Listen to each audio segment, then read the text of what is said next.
베드로전서 2장 11절에서 17절까지의 말씀입니다.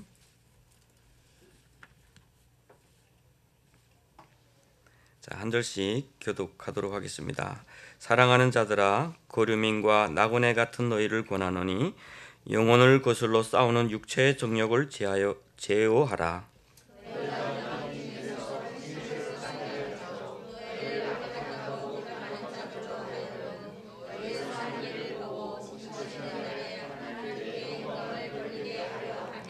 인간의 모든 제도를 주를 위하여 순종하되 혹은 위에 있는 왕이나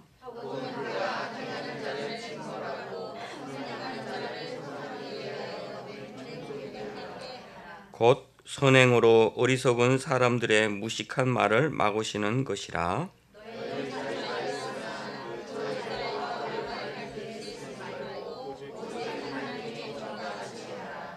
다같이 뭇사람을 공경하며 형제를 사랑하며 하나님을 두려워하며 왕을 존대하라. 아멘. 예, 오늘 우리 강수한 목사님께서 나그네의 윤리라는 말씀으로 전해주실 텐데요. 이것도 하나님의 뜻인 것 같습니다. 지난주에 우리가 뜻하지 않게 이렇게 뭐 미국 대선을 위해서도 기도했고, 그런데 오늘 본문 말씀에 보니까 답이 있을 것 같습니다. 예, 오늘 말씀을 통해서 큰 은혜 받으시길 바랍니다.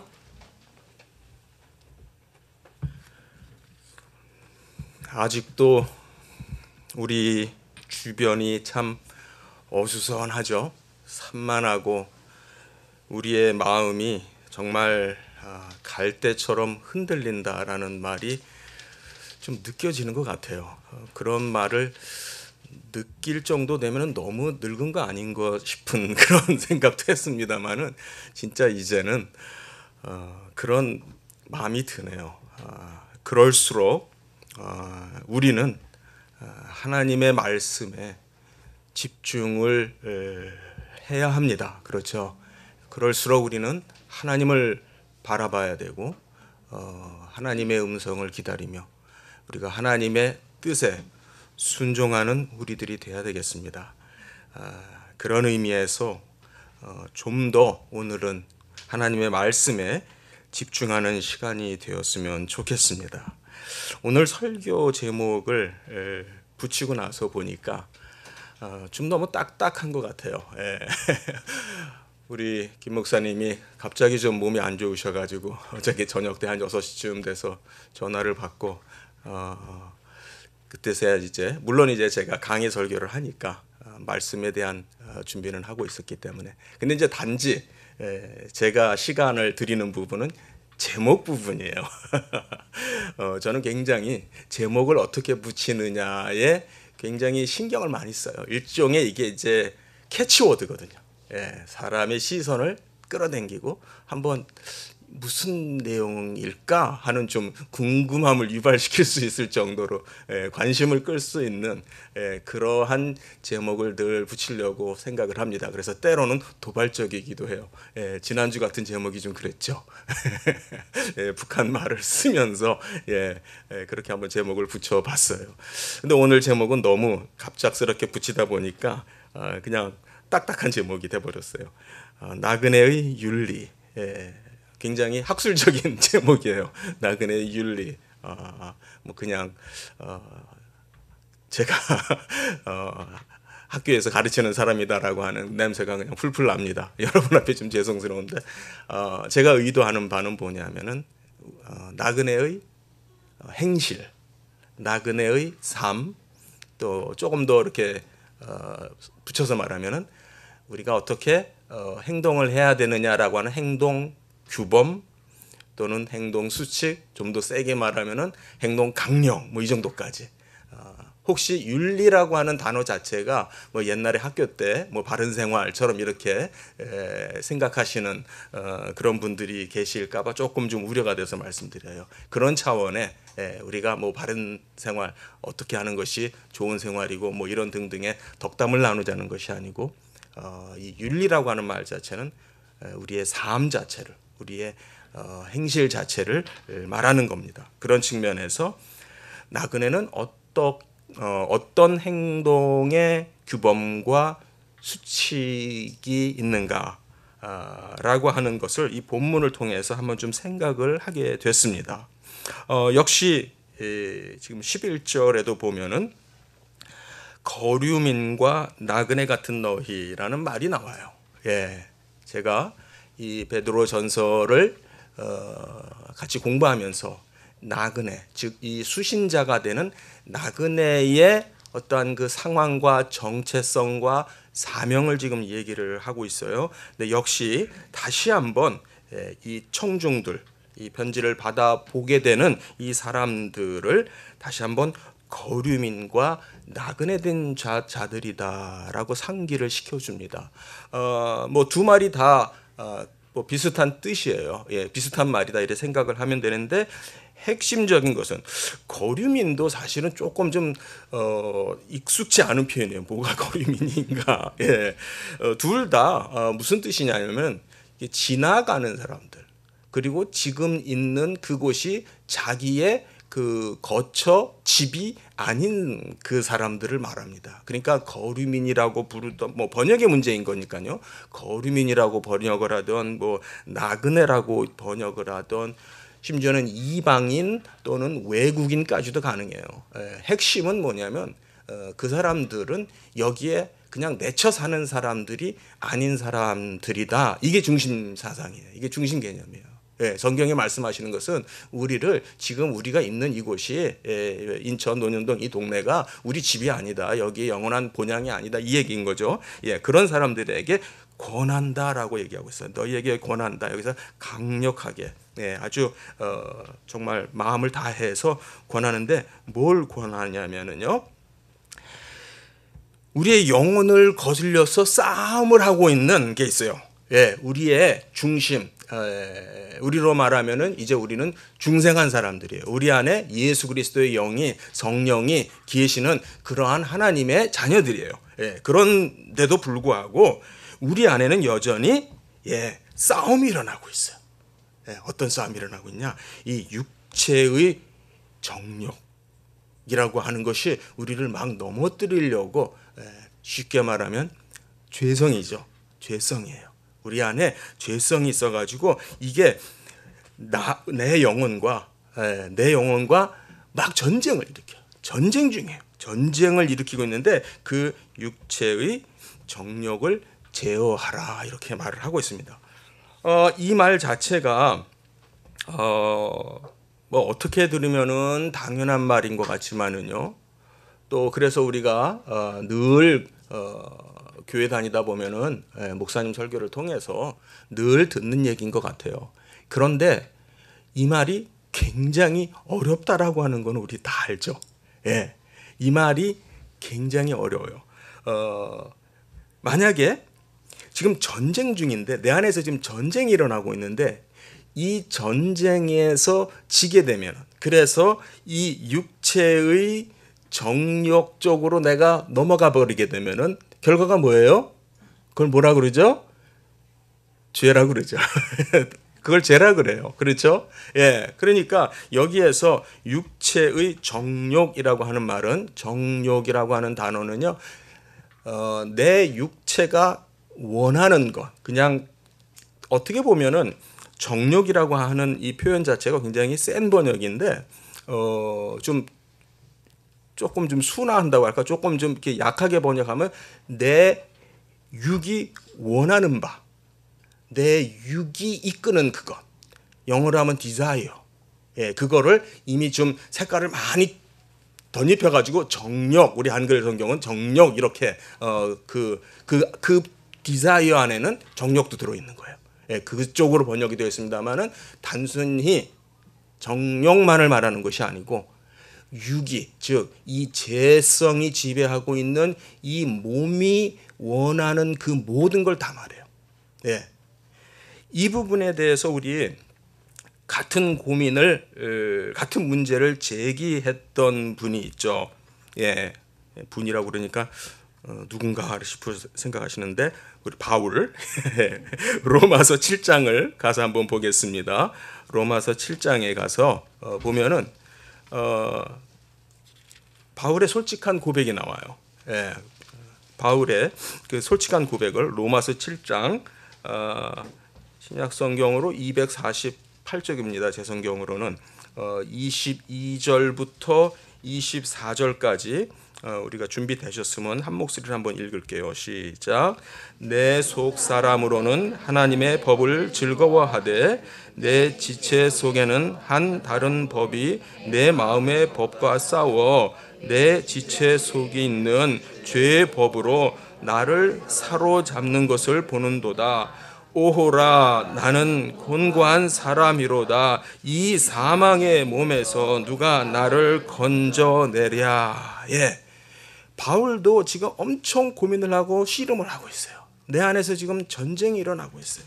사실 내가 원하는 거는, 진짜로 내가 하고 싶은 것은 하나님의 법을 따르는 것이고 하나님의 법이 즐거워요. 예, 그건 뭐 너무나 분명한 사실인데, 그런데도 내 속에 또 다른 법이, 여기서 이제 법이라고 하는 말로 대조를 시키면서 진행을 합니다만은, 이제 조금 전에 얘기했던 우리 어떤 죄성, 그렇죠, 죄가 지배하는 그러한 그 세력, 예, 그렇게 생각하시면 되겠어요. 그 죄가 지배하는 것으로 인해서 결국은 내가 정말 하나님을 기쁘시게 하는 그것을 하지 못하고 죄성이 원하는 것을 하게 되는 그러한 현실에 대해서 너무너무 지금 마음 아파하면서, 나는 정말 곤고한 사람이구나, 나는 너무나 힘든 사람이구나. 예, 그럼 바울만 그렇습니까? 바울만 그래? 우리도 다 그런 거죠. 그러니까 결국은 바울도 뭐라고 얘기하냐면, 나도 내 속에 있는 죄성으로 인해서 넘어져서 실족해서 죄를 짓는 일이 있다라고 하는 것에 대한 자기의 어떤 실토와 같은 실존적인 고백이라고 얘기할 수 있어요. 우리가 바울 얘기하니까 바울은 뭐 평생 한번 죄 한 번 안 짓고 산 것처럼 그렇게 너무 신성시 할 수도 있는데, 그렇게 하면 안 됩니다. 여기서 바울이 말하는 건 솔직한 자기 고백을 하고 있는 거예요. 나는 하나님이 좋아, 나는 하나님이 즐거워. 그런데 막상 현실 속에서는 넘어지는 경우, 죄성에 넘어지는 경우가 있다라는 얘기를 해요. 바울은 이론가거든요. 이론적인 신학자거든요. 어떻게 보면은요. 그래서 갈라디아서 가서 잠깐 볼까요? 갈라디아서에서도요, 이 비슷한 얘기를 합니다. 갈라디아서 5장에 16절과 17절, 17절만 제가 읽을게요.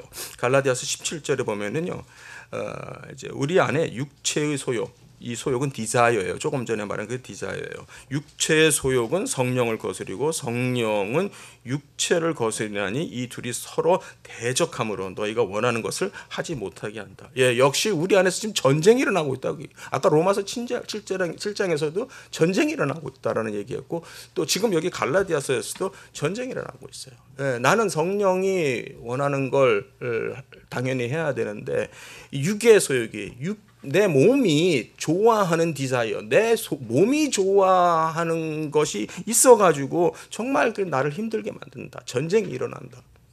네. 그런데 16절을 보면은요, 거기 뭐라고 되어 있냐면은, 너희는 성령을 따라 행하라. 여기서 성령을 따라 행하라 라고 하는 말의 정확한 뜻은 성령과 더불어 같이 동행해라, 걸으라, 그 말이에요. 성령과 같이 걸으라. 그렇지 아니하면은 육의 소욕을 따르는 결과가 된다, 그 말이에요. 자, 그거 잘 기억하세요. 잘 기억하시고 이제 다시 베드로전서 2장, 우리의 본문으로 옵니다. 지금 베드로전서는 지금 베드로가 하는 말이에요. 약간 베드로와 바울의 그 차이를 우리가 느낄 수 있어요.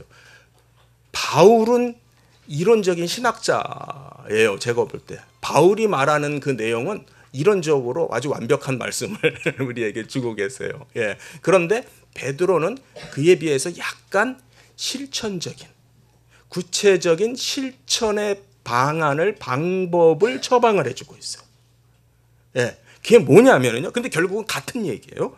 자, 11절로 다시 돌아와서, 내가 정말 우리 사랑하는 여러분들, 내가 사랑하는 자들이요, 여러분들께 정말 간절하게 권하는데 제발 육체의 소욕을 제어하세요. 예. 육체의 소욕을 꺾으세요. 육체의 소욕을 멀리하세요. 이게 단어의 그 원래 뜻은 멀리하는 거예요. 거기서부터 벗어나세요. 예, 그 뜻을 그것을 말하는 거예요. 사실 이거는 뭐 바울이 말하는 거하고 뭐 똑같은 얘기죠. 같은 얘기죠. 그런데 여기에서 한번 우리 생각해 보자고요. 죄를 짓지 않음으로써 우리는 어떤 착각에 빠져 있냐면은 이거는 논리적인 모순이에요. 어떤 논리의 모순이냐면 성경적 논리로는 안 맞는 말이에요. 예, 무슨 말을 하려고 하냐면은 우리는 죄를 안 지으면은 죄를 안 짓고 있다고 생각을 해요. 잘 생각하세요. 내가 죄를 안 지으니까 내가 죄를 짓는다라고 하는 것은 굉장히 적극적인 동작이고 그 말 자체는 긍정적 문장이에요. 내가 내 동작으로 적극적으로 죄를 짓는 것만이 죄인 걸로 우리는 생각을 해요. 그래서 내가 죄를 안 지으면은 죄가 아닌 걸로 생각을 해요. 그런데 성경의 논리는 그렇게 말하고 있지 않아요. 내가 죄를 안 지은 것이 죄가 아니고 그거는 성경의 논리로 말하면 불가능해요. 잘 생각해 보세요. 내가 죄를 안 짓는 상태로 있을 수 있는 것이 사실상은 불가능해요. 그래서 바울이 그런 고백을 한 거예요. 정말 나는 곤고한 사람이야. 내 안에서는 끊임없는 끝이 없는 전쟁이 계속 일어나고 있어서 정말 나도 모르게 글로 이끌려가게 돼. 결과적으로 그렇게 돼버려. 언제? 여기에 보면은요.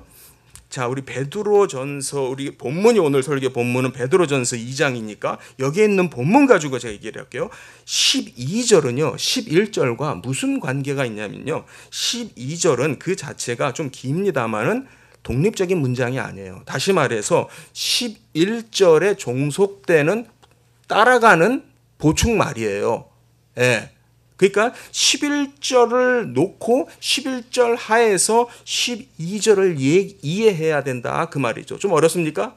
그러니까 무슨 말이냐면은 자 11절에서는 육체의 정욕을 제어하라. 죄 짓지 마라. 죄 짓지 마라. 죄로부터 멀리 가라. 피하라. 이 모든 말의 내용은 약간 부정적 방법이죠. 부정적 방법. 뭘 하지 마라. 그렇죠? 애 보고 이거 하지 마. 저거 하지 마. 이거 하지 마. 저거 하지 마. 우리 어머니들, 예, 이거 하지 마. 저거 하지 마. 계속 하지 마. 하지 마. 하지 마. 그러면 애가 어떻게 돼요, 나중에? 예, 벌러덩 눕죠. 그래, 우리 사람이라는 거 이거 하지 마. 저거 하지 마. 뭐 계속 하지 마. 하지 마. 하지 마. 그러면 그게 방법이 아니에요. 길이 아니에요. 그래서 12절에 뭐를 하라고 얘기를 하는 거예요. 12절을 보세요. 12절에는 뭘 하라고 하냐면 너희의 행실을 선하게. 이방인들 앞에서, 세상 사람들 앞에서, 여기서 이방인이라고 번역이 되어 있는 이 말은 이 세상에 있는 모든 열방에 있는 사람들 다 말해요. 이 세상 사람들 앞에서, 즉 그들의 정체성은 뭐냐, 그들의 특징이 뭐냐, 죄성이 지배하고 있는 사람이다 그 소리겠죠. 죄성이 지배하고 있는 그 사람들 앞에서 너희는 행실을 바르게 해. 그리고 그래서 너희의 선한 일을 보고 그들이 너희가 하고 있는 선한 일을 보고 하나님께 영광을 돌리게 해야 돼. 다시 말해서 하지 마세요. 하지 마세요. 하지 마세요 가지고는 처방이 안 돼요. 그 대신 여기서 베드로는 여기서 하라는 처방을 해요. 뭘 하라고요? 이방인들이 볼 때 우리의 행실이 선하다고 인정이 되어서 하나님을 바라볼 수 있는, 하나님을 인정할 수 있는 정도가 되기까지 하라는, 그러한 선한 행실을 하라는 것. 역으로 뒤집어서 말하면 우리가 선한 행실을 드러냄으로써 세상 사람들이 봐도 참 쟤는 선하다, 착하다, 쟤는 왜 그럴까? 교회 다니는데 하나님 믿는 사람이구나, 예수 믿는 사람이구나 라고 하는 정도까지 되어야 비로소 육체의 정욕을 제어하게 됩니다. 이게 성경의 논리예요. 이게 성경의 논리예요. 자, 이 논리가 맞는지 바울한테 가서 다시 한번 물어보죠. 갈라디아서 5장 16절에 뭐라고 그랬어요? 기억하시죠? 성령과 동행하라 그랬어요. 성령과 더불어 행하라. 성령과 같이 가라. 그러면 죄 짓지 않는다. 죄의 소욕을 따르지 않는다. 그 말은 뭐예요? 죄의 지배를 이겨낼 수 있다 그 말이에요. 그러니까 성경의 논리는요 뭐냐면요, 우리가 죄를 짓는 동작을 통해서 죄를 짓는다라고 보지를 않고요, 성령으로부터 멀어져 있게 되는 그 자체, 성령과 하나가 아닌 그 자체. 여기에서 성령은 그리스도의 영으로 이해하셔야 돼요. 그리스도가 우리에게 보내주신 영이에요. 그러니까 이 말은 성령과 동행한다 그 말은 그리스도와 동행한다 그 말로 이해하시면 돼요. 예수님과 같이 동행하지 않으면은 그 순간 우리는 죄에 져버리는 거예요. 그 순간 죄성이 나를 이미 덮친 거예요. 그러니까 바울은 이론적으로 얘기를 했어요. 바울은 이론적으로 우리가 성령이 아까 7장에서도 그랬잖아요. 로마서 7장에도 나는 정말 하나님을 기쁘시게 하고 싶고 정말 그걸 나는 원하는데, 예, 그걸 못하게끔 속에서 막 다른 법이, 예? 다른 소욕이 막 전쟁을 일으키고 있어.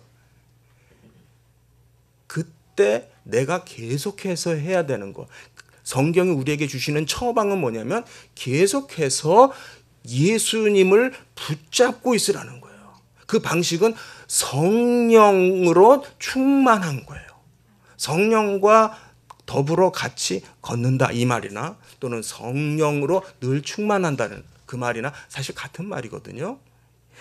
다시 베드로 전서 본문으로 돌아오면은 현실적으로 우리가 금욕주의가 되어서 굉장히 절제하고 자신에 대해서 굉장히 무서울 정도로 경건하고 그런 분들 계세요. 우리 주변에 보면은 저도 그런 목사님들 좀 아는데 이분들은요 슈퍼맨들이에요.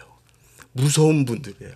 정말 제가 근접을 하지 저 같은 죄인은 근접을 하기가 어려울 정도로 너무너무 경건하게 사셔서 무서울 정도예요. 예, 예, 그래서 정말 반성을 많이 해요. 그런데 여기에 기독교 역사 속에서도 이런 일들은 계속 반복되었어요. 금욕주의로 해결이 안 됐죠. 과거의 역사 속에, 기독교 역사 속에 금욕주의는 얼마든지 있었어요. 금욕을 통한 경건의 생활을 추구했던 사람들은 얼마든지 있었어요. 그런데 결과는 그것이 답이 아니었기 때문에 기독교는 그 길로 지금 가고 있지 않아요. 그것을 한때 추구했던 사람들이 있었고 한때 마치 운동처럼 확산이 되기도 했고 많은 사람들이 따르기도 했었지만 결국은 그것으로서 이게 영생이, 그러니까는 뭐 잘못된 길이다라는 것이 아니라 이게 성경에 말씀하시는 그 길은 아닌 것 같다. 성경은 우리에게 긍정적 처방을 한다는 걸 잊지 마세요. 즉 하나님 앞에서 하나님을 향해서 인격적으로 그분을 향해서 그분과 더불어 뭔가를 하는 것만이 죄를 이기는 길이에요. 지금 성경이 우리에게 주는 처방은 딱 그거예요. 죄를 짓지 않음으로써 죄를 안 짓는 게 아니라 그것은 우리가 생각하는 논리. 우리가 생각하는 논리고 성경의 논리는 그렇지 않아요. 그런 식으로 우리가 죄를 안 지으려고 해서 죄를 이기지 못해요. 그렇죠? 그래서 우리는 하나님을 열심히 찾아야 돼요. 하나님을 쫓아야 돼요. 하나님을 추구하고 하나님을 열렬히 사랑하고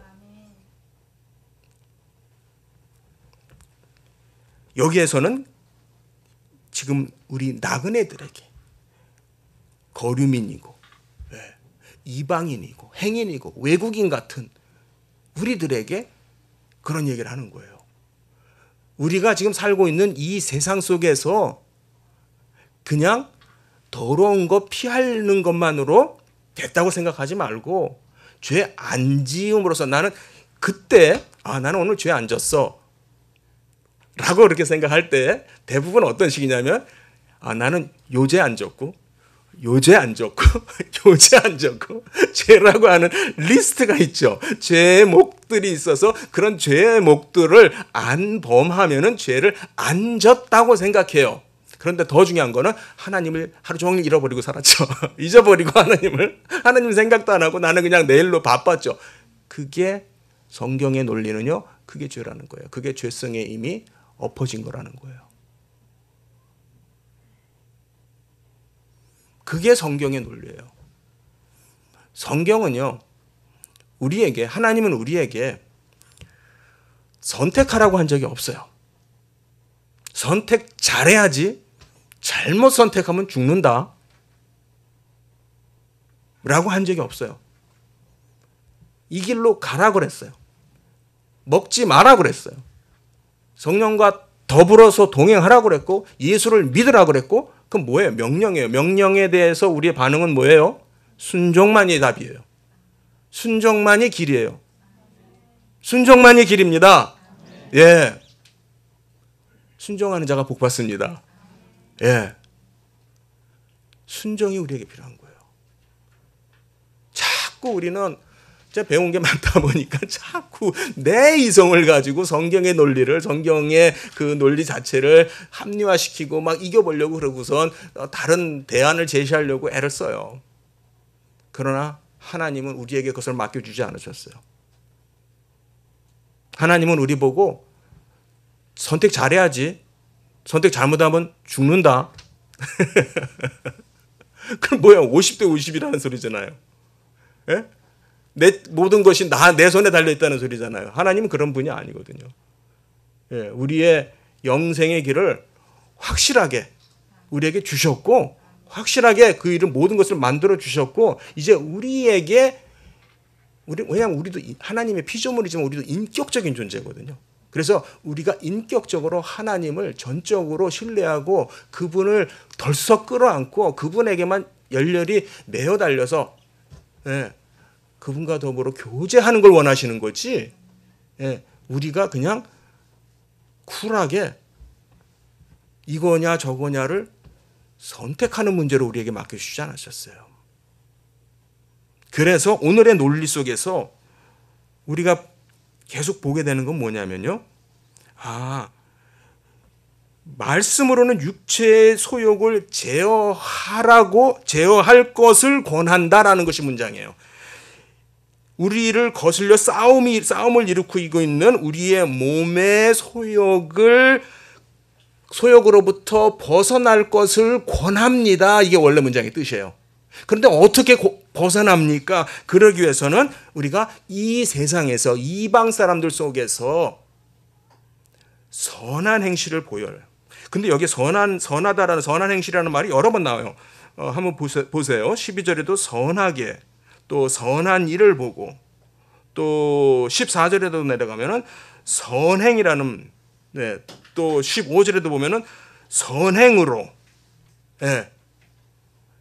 자, 이게 뭐냐면 하나님의 사람, 여기서 말하는 선, 너무 추상적으로 생각하지 마세요. 좋은 거, 좋은 것과 여기에서 선이라는 말과 악이라고 하는 말이 대비가 되고 있어요. 선행과 악행. 선행과 악행. 이 대비가 뭐냐면요. 하나님이 인정하시는 것이 선이고 하나님이 인정하지 않는 것이 악이에요. 이 본문 안에서의 기준은 그거예요. 우리가 생각해서 선행이 아니에요.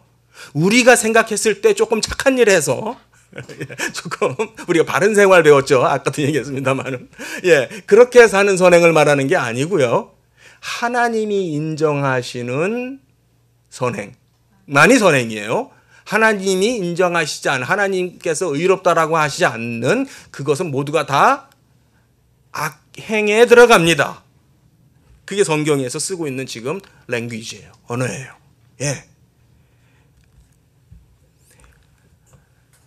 우리 2장 1, 2절 다시 한번 돌아가서 볼게요.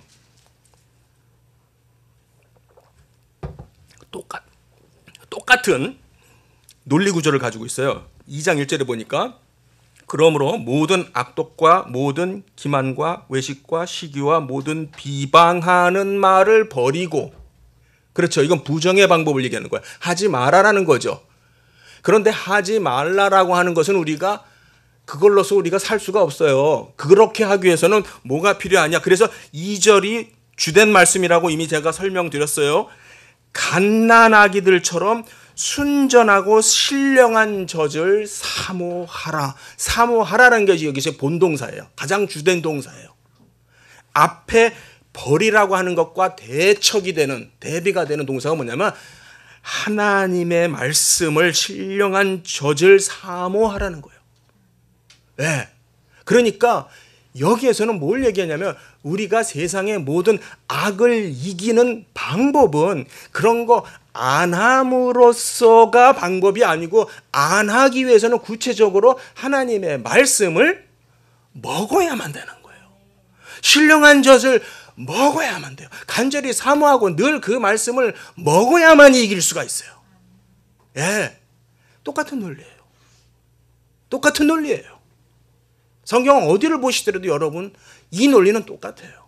그런데 여기에 보면은 지난번에 이미 다 설명한 겁니다만은 순전하고, 여기에서 순전하다 퓨어하다, 깨끗하다, 예, 그런 뜻이고, 신령하다, 신령하다라는 말은 그 말 속에 우리가 성경 번역으로는 신령한, 뭐 영적인 이런 뜻으로서 번역했습니다만은 또 동시에 논리적인 그런 뜻도 들어 있어요. 다시 말해서 하나님의 말씀을 먹는 방법은 항상 우리가 뜨겁게만 먹지 않아요.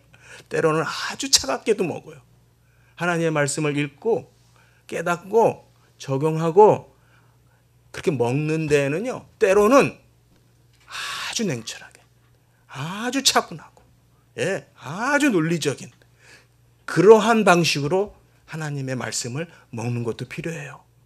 정확하게. 그래서 내가 혹 내 논리가, 내 사고 방식이 하나님의 말씀과 일치하지 않는 부분이 있을 수 있습니다. 많습니다.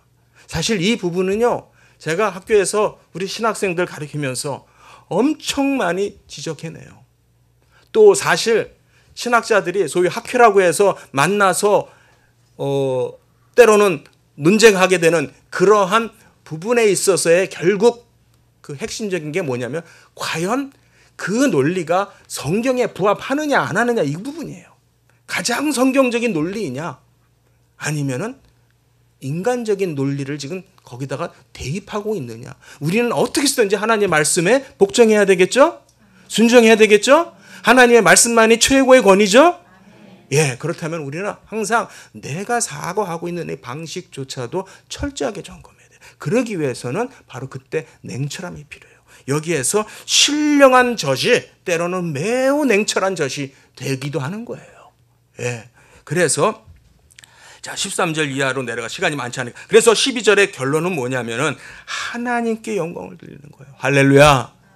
예, 우리가 이 세상을 지나가면서 행인과 나그네로 거류민으로 이 세상을 지나갑니다. 그러면서 우리가 해야 될 것이 있어요. 우리는 단지 내 몸에 뭐 더러운 거 안 묻히는 것만 신경 쓰지 말고, 그렇게는 안 된다고 얘기를 했어요. 내가 적극적으로, 예, 보다 더 하나님을 향해서 살아야 돼요. 선한 행실을 이 세상의 사람들에게 보여줘야만 해요. 그렇게 해서 세상 사람들이 하나님의 영광을 돌리도록 하는 것이 우리가 이 세상을 뚜벅뚜벅 지나가는 방법이다. 할렐루야. 그게 우리가 이 세상을 힘있게 자신있게 지나가는, 당당하게 지나가는 모습이에요. 예. 그래서 그들이 하나님을 바라볼 수 있도록, 하나님이 그들에게 보일 수 있도록. 예. 13절 이하에 보니까 그런데 이 세상에는 세상의 어떠한 제도와, 그렇죠, 행정과 관리와 왕이나 대통령, 총독 뭐 이런 등등의 제도가 있어요.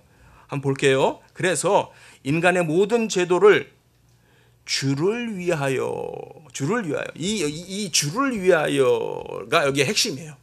예, 일단 그거 빼고 읽을게요. 인간의 모든 제도에 순종하되 위에 있는 왕에게도 그렇게 하고, 또 총독에게도 그렇게 해요. 근데 총독이나 왕이나 하는 일이 뭐냐면은 그 악한 일을 하는 자, 악행을 하는 자는 벌하고 또 선한 일을 하는 자는 상 주고, 예, 그 권선징악 뭐 그런 말 있죠. 예, 예, 그런 것이 보편적으로 모든 사람들의 마음속에는 인정이 됩니다.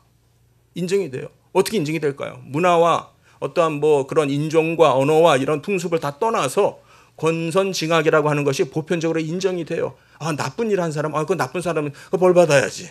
착한 일 하고, 좋은 일 하고. 그럼 요즘에 그냥 의인이 났다 그러면 뭐 신문에 나오고 뭐 뉴스에 나오고.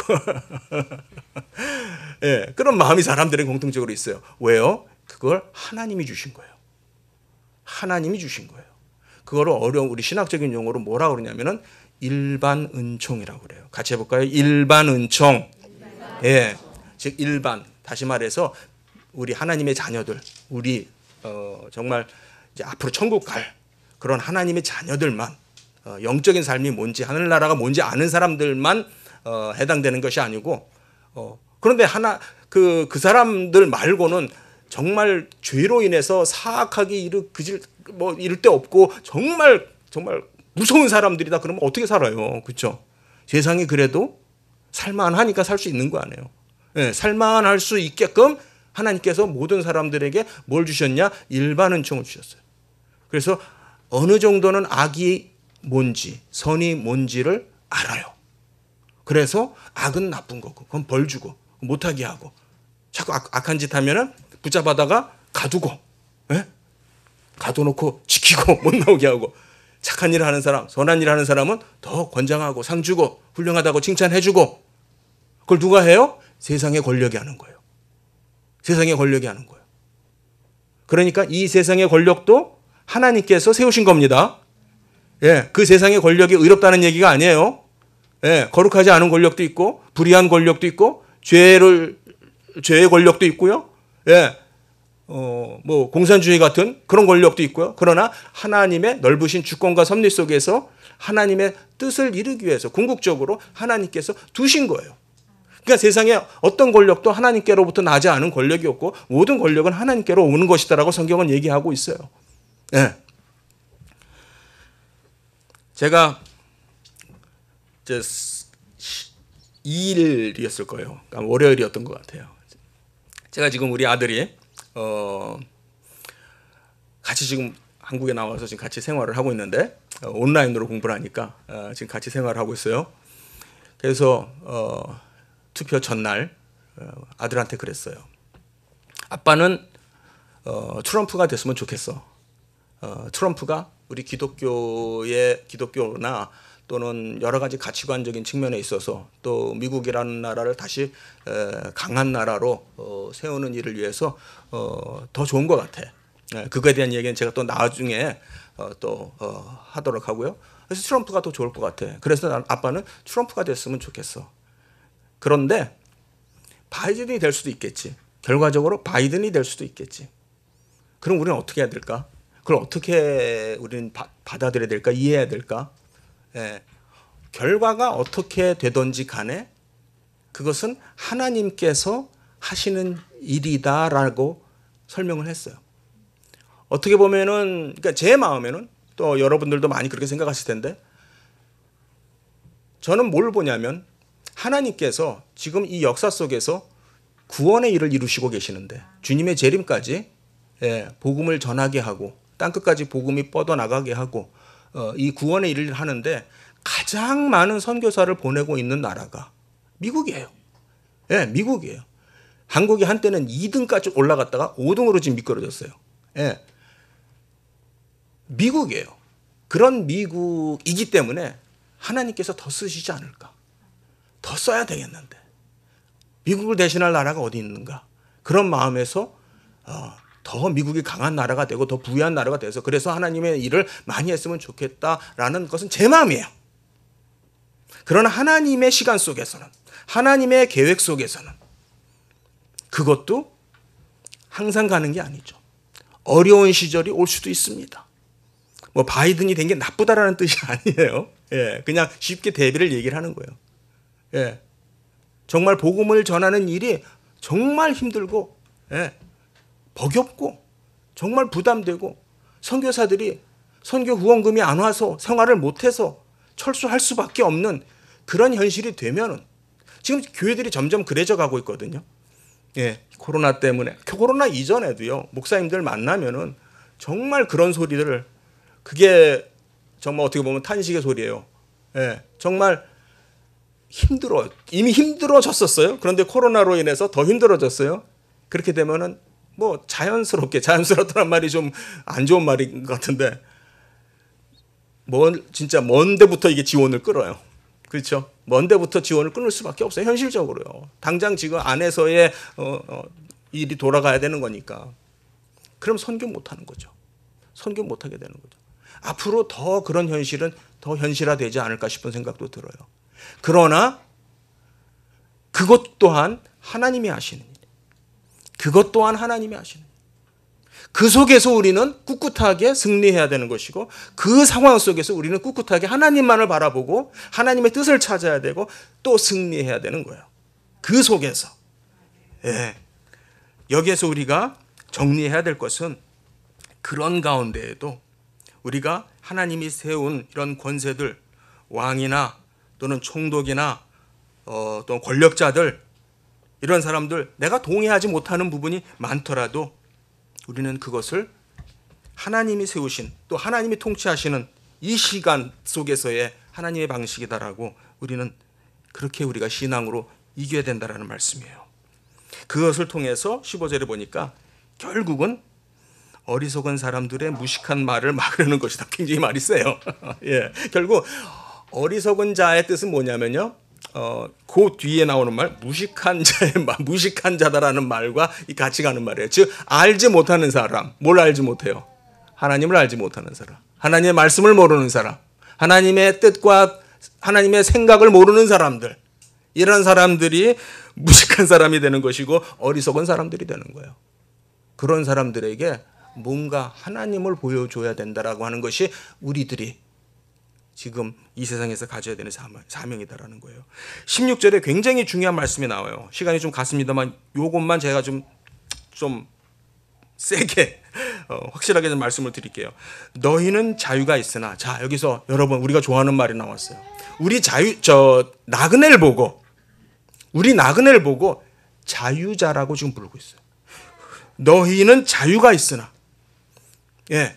근데 이 자유는 뭘까요? 이 자유를 가지고 악을 가리는 데 쓰지 말고, 예.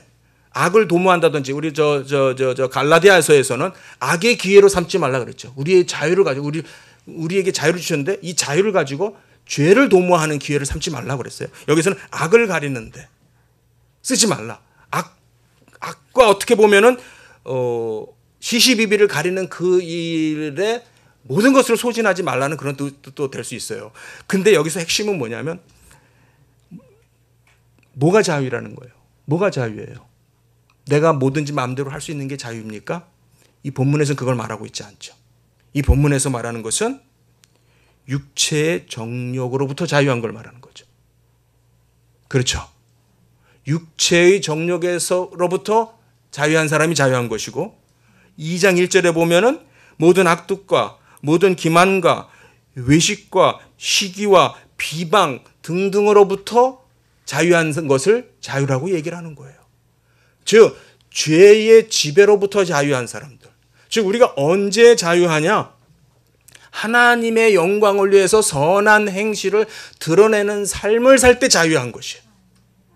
그게 자유자의 모습이에요. 그런데 여기에 정반대가 되는 말을 해요. 자유자라고 해놓고서 종이 되래요. 무슨 종? 하나님의 종. 종은 무슨 뜻이냐면은 매인다라는 뜻이에요. 죄의 매임은 죄의 종이에요. 그렇죠? 이제까지 우리가 죄의 종으로 살았어요. 죄의 노예로 살았어요. 죄의 사슬에 매여가지고 벗어나지 못하고 살았는데 이제 그것으로부터 벗어났죠. 그 사슬이 끊어졌죠. 이제는 죄의 종이 아니죠. 이제 우리는 누구예요? 하나님의 종이에요. 그럼 우리는 누구에게만 매여 있어요? 하나님에게만 매여 있다는 뜻이죠. 우리는 세상의 모든 죄악으로부터, 모든 죄성으로부터 자유해서 이제 하나님을 위해서 살 수 있어요. 그래서 이제는 하나님께만 매여 있어요. 할렐루야. 그것이 나그네입니다. 사랑하는 성도님들, 비록 정말 저도 무척 힘들어요. 무척 힘들어요. 피가 거꾸로 돌 정도로 힘들어요. 그러나 하나님을 믿습니다. 하나님의 길을 믿고 하나님의 방법을 믿고 그동안 우리는 정말 힘들더라도 순종하고 이겨내야 합니다. 그게 교회고 그게 바로 하나님의 영광을 드러내는 일입니다. 할렐루야. 기도하시겠습니다.